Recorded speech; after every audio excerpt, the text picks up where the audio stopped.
Disebutkan oleh Rasulullah dalam satu hadis, man qama ramadhana imanan wa ihtisaba ghufira lahu ma taqaddama min dhanbih. Yang menghidupkan Ramadan dengan ibadah tadi karena Allah, maka akan diampuni dosanya oleh Allah Subhanahu wa taala.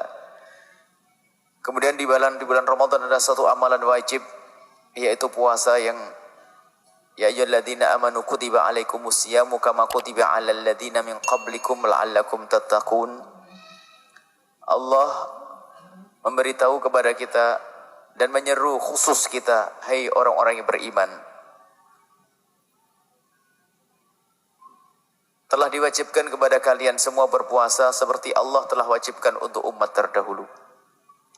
Umat terdahulu ada kewajiban berpuasa. Akan tapi kekhususan puasa di bulan Ramadan adalah hanya untuk umat Nabi Muhammad SAW. Dan pelipat gandaan pahala pun hanya khusus untuk umat Nabi Muhammad SAW. Dan adanya Lailatul Qadar hanya untuk umat Nabi Muhammad SAW. Umat Nabi Muhammad umurnya pendek. Kalau umat terdahulu Nabi Nuh itu umurnya hampir 1000 tahun. Jadi kalau ada anak meninggal, ada orang umurnya 300 tahun meninggal, itu mereka pada mengatakan masih muda kok mati. 300 tahun. Umur umat Nabi Muhammad antara 6 dan 70. Antara 60 dan 70. Lebih dari itu adalah bonus besar-besaran. Semoga kita mendapatkan bonus yang penuh berkah. Akan tapi biarpun umurnya pendek, tapi Allah memberikan kepada kita yang namanya Lailatul Qadar. Dan itu pun bukan sekali seumur hidup kita. Setiap tahun ada Lailatul Qadar. Yang malam itu bagi siapapun yang bisa menghidupkan dengan ibadah, maka malam itu lebih bagus daripada malam 1000 bulan.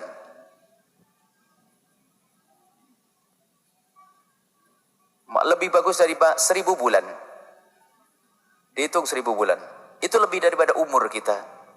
Bahkan nanti kalau dijumlah dari umur tahun ke tahun melebihi daripada umur Nabi terdahulu. Itulah umat baginda Nabi Muhammad SAW.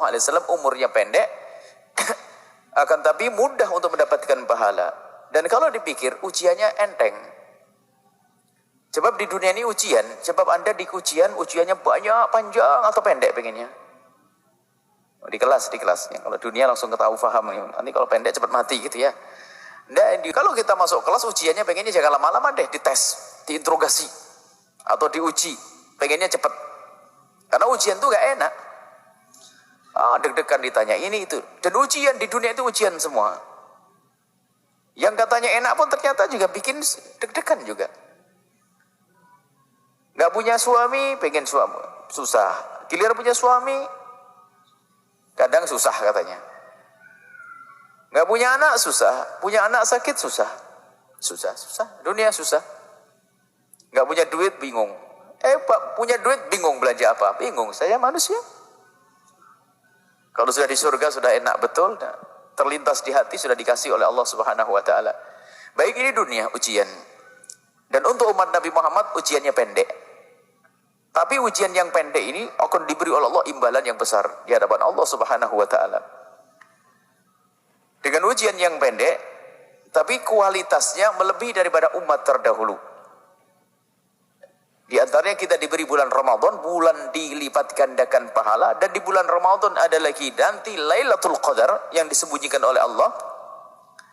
Disembunyikan pun di tempat-tempat yang penuh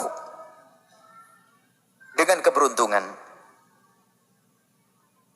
Jadi ibaratnya begini, ada 30 kolam ikan. 30 kolam ikan. Ada 30 kolam ikan. Cuman ada salah satu kolam ikan ini, kolam ikan yang kepalanya emas. Nah, anggap saja ini, kalau saya buat contoh dunia dulu. Kepalanya emas. Cuman di setiap kolam ikan itu ikannya banyak, ada udang segala macam. Jadi kita pun nyiduk biarpun tidak kena ikan emasnya, ikan kepala emas, tapi dapat ikan yang lainnya. Kan itu. Artinya misalnya kita menghidupkan malam Ramadan yang pertama, biarpun malam itu belum Lailatul Qadar, tapi pahalanya tetap berlipat ganda.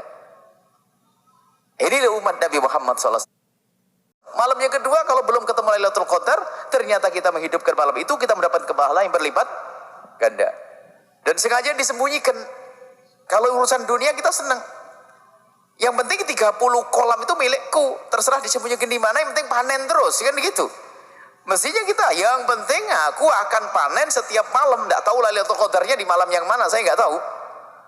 Kalau kita paham urusan duit, mestinya kita lebih paham urusan ini. Kalau urusan kolam, ada 30 kolam, saya dapat, sudah panen terus. Ada berapa puluh juta. Baru ada kepala emasnya, ini lebih gede lagi. Cuma kepala emasnya disembunyikan. Lailatul Qadar disembunyikan oleh Allah di antara 1 bulan itu. Dan alhamdulillah disembunyikan oleh Allah. Supaya kita tidak terlena. Dan agar hidup ini tetap enak. Kalau Lailatul Qadar dikasih tahu oleh Allah tanggal 2 Ramadan, tanggal 20 Ramadan, tanggal 21 Ramadan. Pasar pun berhenti, nggak ada orang di pasar jualan, Anda bingung. Sopir angkot nggak ada, Anda nggak bisa pergi kemana-mana. Karena apa? Semuanya pengen cari Lailatul Qadar. Alhamdulillah disembunyikan oleh Allah biar semuanya berjalan baik. Allah Maha Kasih. Baik. Kemudian Ramadan itu ada namanya puasa. Nah ini puasa ini wajib. Man shoma Ramadana imanan wahtisaban ghufira lahu ma taqaddama min dhanbi. Berpuasa di bulan Ramadan sebab pengampunan dari Allah Subhanahu wa taala. Dan buah puasa adalah ketakwaan, karena puasa itu adalah kita jujur kepada Allah dan kita juga ikut merasakan bagaimana keadaan sesama kita yang fakir, yang pernah merasakan kelaparan. Jadi dalam berpuasa itu belajar bagaimana kita mendekatkan diri kepada Allah, sekaligus bagaimana belajar kita baik dengan sesama manusia. Dan itulah hakikat takwa, adalah baik kepada Allah dan baik kepada manusia. Yang baik kepada Allah tidak baik dengan manusia, bukan bertakwa. Mungkin seorang ahli sujud, mungkin seorang ahli puasa, sujud, sholat banyak, agar tapi jika ternyata tidak baik dengan manusia, enggak dianggap bertakwa. Atau sebaliknya, dia baik dengan manusia, tapi tidak baik kepada Allah, bohong, dia tidak bertakwa. Karena dia tidak kenal Allah. Maka dengan berpuasa ini kita belajar. Maka janji Allah, kalau engkau berpuasa benar, la'allakum tattaqun, niscaya engkau akan menjadi orang yang bertakwa. Buah dari yang namanya berpuasa. Maka dari itu agar kita bisa mendapatkan gelar ketakwaan, yang ketakwaan di tempatnya adalah surga, wasari'u ila maghfiratin min rabbikum wa jannatin arduha samawati wal ardu uiddat lil muttaqin. Agar kita mendapatkan pengampunan sekaligus surga yang disiapkan untuk orang yang bertakwa. Yuk kita menjadi orang yang bertakwa dengan berpuasa agar kita mendapatkan gelar bertakwa. Maka ayo kita benahi puasa kita. Maka hari ini, malam ini kita akan belajar bagaimana kita berpuasa yang benar. Berpuasa harus karena Allah Subhanahu wa taala, karena Allah. Dan puasa ini ibadah yang panjang, pagi sampai sore. Bukan sholat 4 rakaat selesai, tidak. Ini puasa. Puasa ini khusus, Allah akan berikan pahala khusus bagi orang yang berpuasa. Semuanya pahalanya dari Allah. Tapi Allah sudah berjanji untuk puasa itu, fa innahu li wa ana ajzi bih. Itu spesial itu. Maka aku akan beri pahala yang spesial juga. Artinya begitu, khusus itu berpuasa. Maka mari kita sempurnakan puasa kita. Kita harus punya ilmu berpuasa.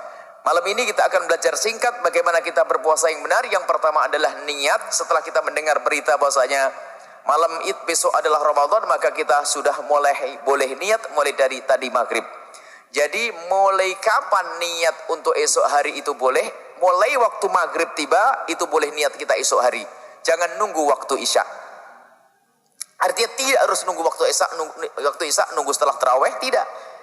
Jadi niat puasa itu mulainya adalah kapan kita mendengar kentong atau suara azan, berarti kita sudah masuk hari berikutnya, sudah boleh kita berpuasa niat untuk esok hari. Niat puasa esok hari. Cuman umumnya kita kalau niat kapan? Setelah tarawih. Ya boleh saja. Sampai kapan?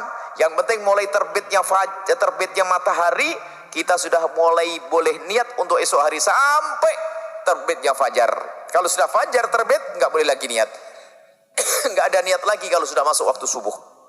Jadi waktu niat kita terbentang sepanjang malam itu.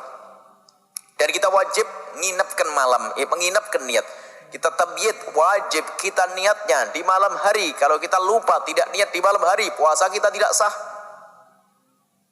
Maka harus niat di malam hari.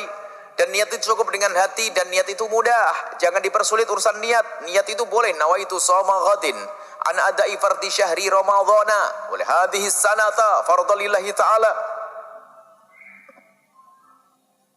Itu panjang, gak hafal saya, sudah dah. Nawaitu soma, aku kalau dah hafal panjang itu, aku niat puasa Ramadan, selesai. Ya Allah, saya mau puasa besok, ya Allah Ramadan, selesai. Faham, Allah ngerti. Yang penting Anda bermaksud mau berpuasa esok hari. Nah ini. Niat digampangkan. Kadang-kadang nawaitu soma hotel dipanjang-panjangin tambah ruwet. Kadang-kadang fi'ism ghairu musharrifnya Ramadana, Ramadani, ini murid. Nah, ini Ramadan tetap sah kok. Ya, jangan dipersulit untuk orang. Nah itu sama kalau ada belajar niat yang benar yang lebih sempurna bolehlah. Nah itu sama khotin an ada ifarti syahri ramadhani hadhihi sanati. Kok jadi tibu ya itu bukan bahasanya orang nahwu berarti bingung. Ramadhani hadhihi sanati fardhulillahi taala. Nah, ini jadi niat yang panjang boleh sempurna ini. Niat yang panjang sempurna boleh tapi yang penting itu paling pentingnya niat tuh apa? Aku niat puasa Ramadan selesai. Sebab ada sebagian orang yang susah menghafal, apalagi ibadah tahunan. Kalau sholat kan sehari 5 kali, jadi mudah menghafalnya. Tapi kalau puasa kadang-kadang sudah nggak puasa sudah lupa. Jadi sekarang sudah itu mulai hafal niat, nggak hafal kertasnya ketinggalan bisa nggak puasa nanti. Jadi dimudahkan saja urusan niat. Aku niat puasa esok hari selesai. Baik. Dan harus di malam harinya, mulai dari terbenamnya matahari sampai sebelum fajar terbit, sebelum waktu subuh. Baik, setiap malam satu menurut mazhab kita Imam Asy-Syafi'i radhiyallahu ta'ala anhu. Cuman nanti untuk kemudahan, mohon nanti kita niat mengikuti mazhabnya Imam Malik. Kalau niat itu diborong saja, karena mazhab Imam Malik karena satu Ramadan dianggap satu paket. Jadi boleh kita niat di malam yang pertama puasa itu, ya Allah aku mau niat puasa penuh sebulan di bulan Ramadan. Gitu. Allah sudah paham dan ngerti. Nanti hari berikutnya, kalau Anda masih ingat niat, hendaknya Anda niat. Kalau tiba-tiba Anda lupa, Anda sudah niat ikut mazhab Imam Malik rahimahullah ta'ala.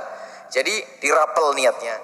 Boleh didobel niatnya. Malamnya niat, malam pertama Ramadan, aku niat puasa Ramadan sebulan penuh ya Allah, selesai. Itu dipermudah saja urusan niat. Dan niat itu di dalam hati sudah sah. Tidak usah diucapkan misalnya begini, Anda ingat niat. Langsung saja dilintaskan dalam keadaan apapun. Dalam keadaan apapun. Bahkan mungkin dalam keadaan Anda di dalam sholat. Kalau sholat, niat sholat batal. Tapi kalau di dalam sholat terlintas di hati Anda ingin puasa, itu sudah sah niat Anda. Misalnya, saking begitu pentingnya niat, jangan sampai ketinggalan. Makanya niat pun boleh habis buka, Allahumma lakal sumtu, selesai, setelah itu apa? Selesai, langsung baca niat. Boleh sah, atau nunggu tarawih sah, atau nunggu sahur sah, selesai. Ini masalah niat saja. Kemudian setelah Anda niat, Anda harus menjauhi segala sesuatu yang dilarang agar sah. Jadi puasa itu adalah menahan diri dari hal yang membatalkan, mulai dari terbitnya fajar shadiq, masuk subuh maksudnya, sampai terbenamnya matahari. Menghindarkan diri kita dari hal-hal yang membatalkan puasa. Maka setelah itu kita wajib belajar apa sih yang membatalkan puasa. Apakah membatalkan puasa cukup tidak makan saja? Oh tidak. Dan batalkan puasa ada yang batalkan secara lahir dan batalkan secara batin. Kita akan bicara tentang yang membatalkan puasa secara lahir sehingga hukum puasa menjadi tidak sah, yaitu ada 9 hal yang membatalkan puasa. Ini sudah sering kami ulang-ulang dan juga bersama seringnya sebagian kita lupa, maka begitu juga kami akan mengulang-ulang. Jadi yang membatalkan puasa itu ada 9, saudara. Pokoknya dihafal 9, selebihnya jangan dipikirin.